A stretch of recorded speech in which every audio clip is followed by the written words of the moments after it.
On l'appelait Samba. Il n'avait ni maison, ni bagages. Il marchait de village en village, toujours en silence.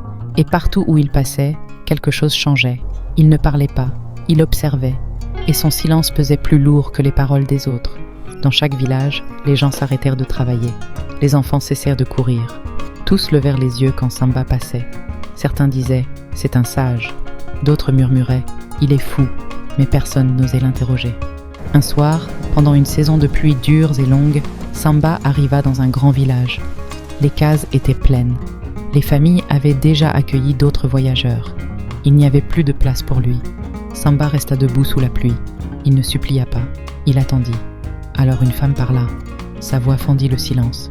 « Tu peux dormir chez moi, si tu n'as pas peur. » Tout le monde retint son souffle. On attendait un refus, mais Samba répondit simplement « Merci ». Chez Awa, il trouva de l'eau pour se laver et un repas chaud posé devant lui.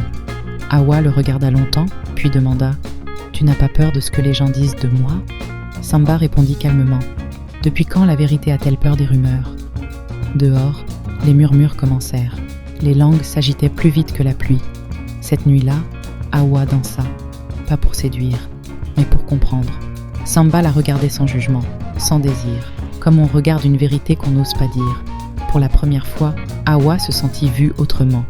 Au matin, le village cria « Il est tombé, elle l'a corrompu !» Samba s'arrêta et dit « Vous croyez que je suis tombé, mais je suis resté debout.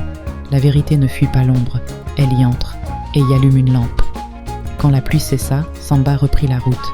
Il partit comme il était venu, sans bruit, mais en laissant derrière lui un silence différent.